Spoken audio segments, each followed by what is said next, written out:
चक्कर काटता। शीतलहरी बहरी बा हम करतानी आह उह आह। अब बताइए तो कि अब इसी पे हम कुछ कह देते हैं तो सबको अश्लील लग जाता है, बुरा भी लग जाता है। लेकिन आह उह आह जितना सिंगर है वो सब कुछो कर देगा नु, तो वो आह उह आह चाहे गलत है या सही कुछो नहीं लगेगा। बात तो सही है, वो सब सही लगता है। काहे से कि भोजपुरी के उस सुपर स्टार नु है, वो अगर कुछो करता है तो वो सब सही करता है। लेकिन भोजपुरी इंडस्ट्री का यह लाइनवा जाके उस सबके बहन बेटी के सामने आह उ आह अगर कर दीजिए तो अश्लील हो जाइएगा।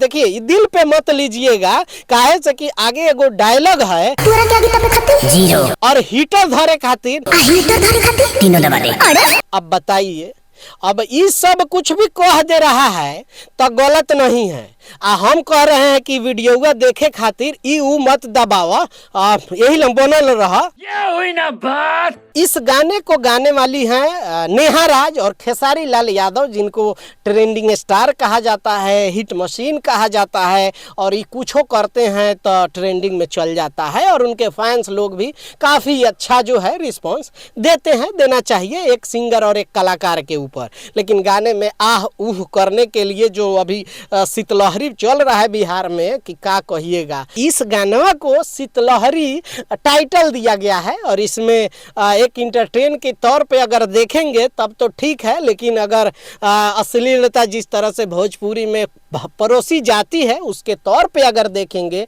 तब थोड़ा सा कुछ ना कुछ गलत है। क्योंकि हीटर धरे खातिर तीनों दबावा, तीनों मतलब समझ ही रहे हैं कि भोजपुरी में तीनों का मतलब क्या होता है और किसको दबाने की बात हो रही है, ये खेसारी लाल यादव कहते हैं गाने में। तौबा तौबा तौबा। इस गाने को लिखने वाले हैं उनके बहुत ही चहेते राइटर अखिलेश कश्यप और इसका म्यूजिक आर्या शर्मा ने दिया है। और इस गाने को रिलीज किया है खेसारी म्यूजिक वर्ल्ड पे ही, क्योंकि खेसारी लाल यादव का ही म्यूजिक चैनल है और उसी पे ही ये गाना रिलीज किया गया है। नेहा राज तो भोजपुरी में अश्लीलता की उनको परचम का अवार्ड भी देना चाहिए और वो अवार्ड तो अश्लील गाती हैं। दो चार ऐसे सिंगर हैं जो अश्लील गाती हैं, जितना छेद बेद गाना हो, चोली ढोड़ी कचिया बैलेसियर सब अगर सिंगर में है तो नेहा राज हैं और भी दो चार सिंगर हैं जिनसे गवाया जा सकता है उस तरह के गाने।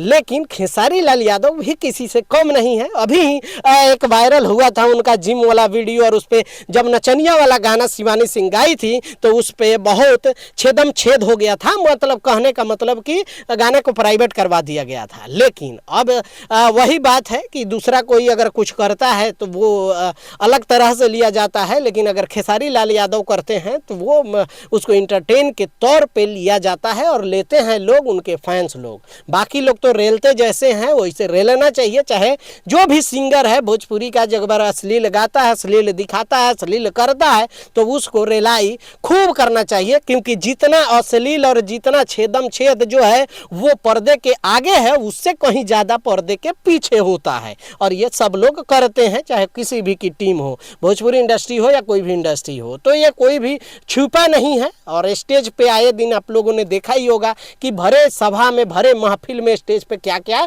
लोग कर देते हैं और क्या क्या करते हैं। ये सारी चीज़ें अब आप लोग क्या सोचते हैं इनके बारे में नीचे कमेंट करके अपनी राय ज़रूर रखिएगा। मिलते हैं अगले वीडियो में। बाय बाय, टेक केयर, जय हिंद।